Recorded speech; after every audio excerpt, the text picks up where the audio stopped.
Over the years, I've had many wonderful teachers, very wise men and women who have helped me along my journey through consciousness and the study of metaphysics. Very important to have teachers of all sorts. Some of them lived a long time ago, thousands of years ago, like Heraclitus or Parmenides. Others are here and now. And there's one particular teacher I'd like to share with you who I never met in the flesh. He died in 1990, and I didn't really become familiar with him until several years later.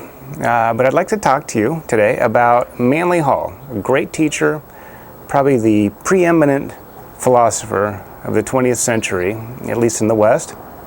Lived in Los Angeles, and he started out teaching, or actually giving seminars, sermons that is, on Sunday mornings at a place called the Church of the People in downtown Los Angeles in the early 1920s when Mr. Hall was in his early 20s.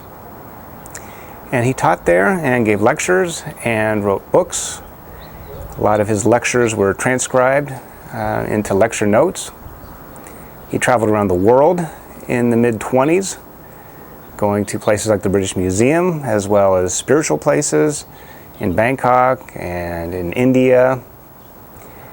And when he made his way back, he gathered all that he had learned and all the books that he had acquired on his travels, and he put together an encyclopedia of esoteric knowledge, which is commonly known as the Secret Teachings of All Ages.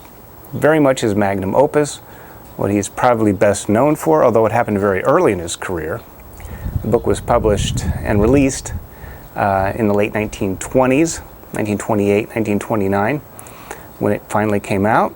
And he had pre-sold over 500 copies at $1,000 a piece before it was even printed. This is pre-sales.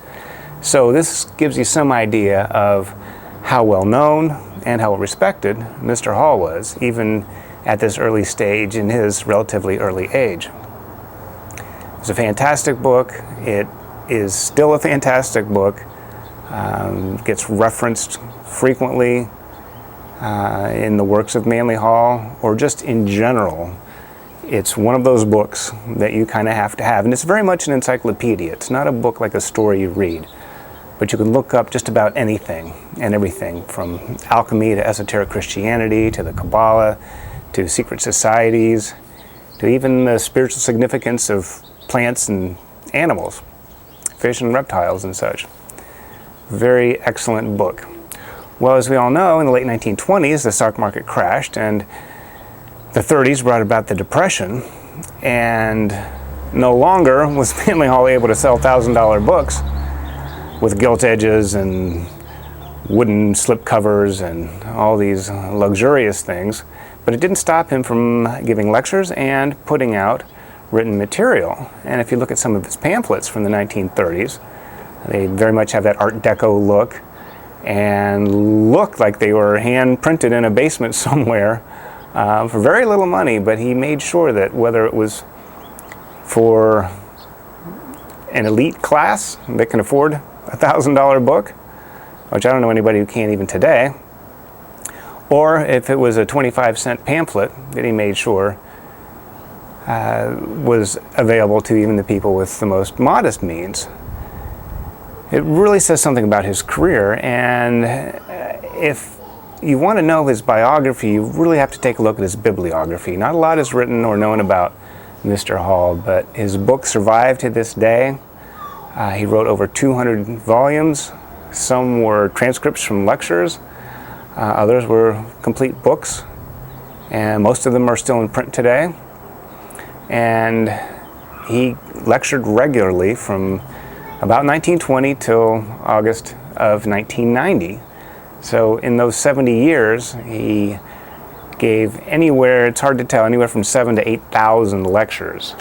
And they were all an hour and a half long, sometimes 2 hours long. And he spoke extemporaneously. He would study beforehand, but when it was time to speak, he would sit in a chair and just talk.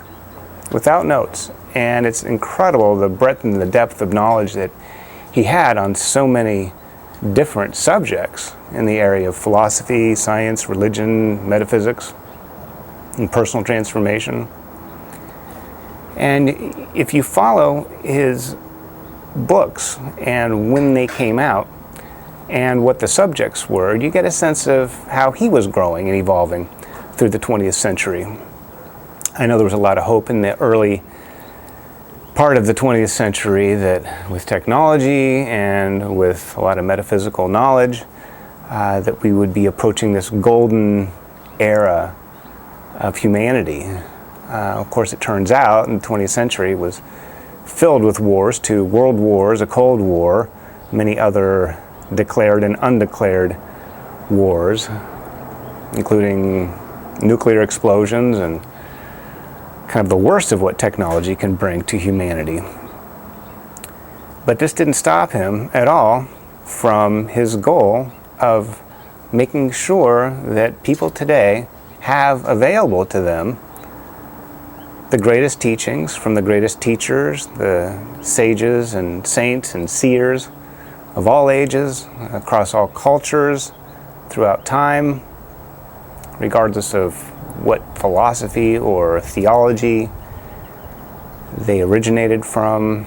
He believed that it was all one common story, told many different ways in many different tongues, but a story that in the end, as it is in the beginning, has something to do with man's relationship to the universe, to a divine presence, having a relationship with an individual's own divine nature, that we have access to powers and skills and knowledge and securities within us, and that all we need to do, and this is the life's work, is to tap into that, acknowledge that we have this, and get our small self out of the way so the larger self can prevail.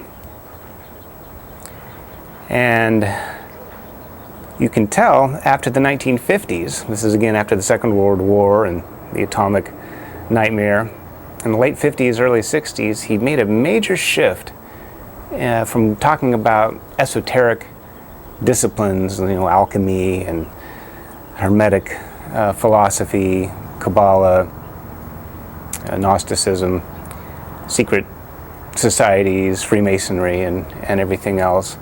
He made a major shift towards what the individual can do, what we might now call pop psychology.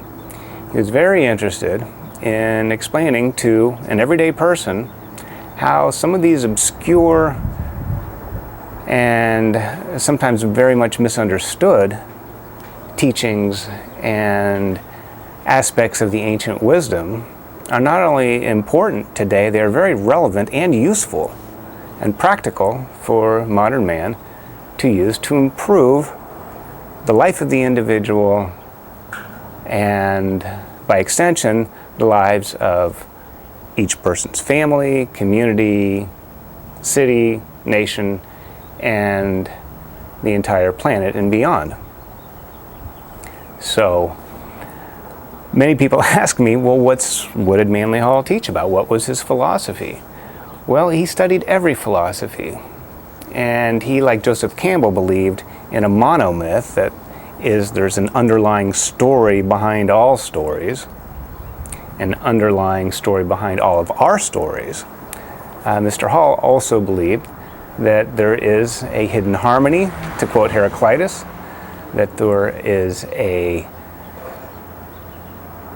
underlying goodness to the universe, that universal laws are to be kept.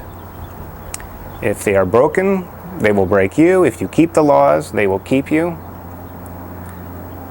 And that each individual has a personal plan in the larger divine or universal plan. So it's really difficult to pigeonhole one aspect or one story or one lecture that Manly Hall gave that sort of exemplifies what he was all about. My only suggestion is to pick up a book pick up a lecture transcript, a pamphlet, or listen to one of the many audio lectures, because he recorded almost everything from about 1951 on, and even before then.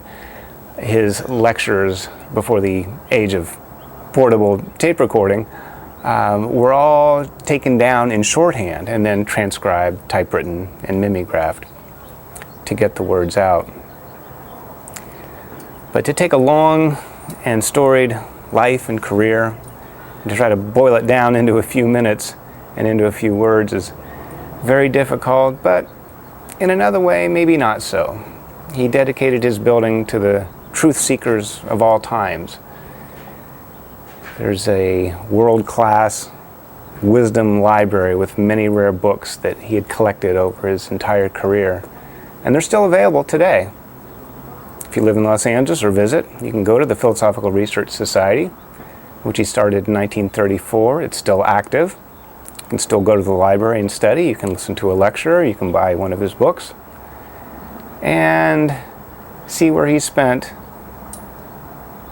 most of his time and most of his life dedicated to the dissemination and distribution of ancient wisdom for modern people. So take a look at Manly Hall.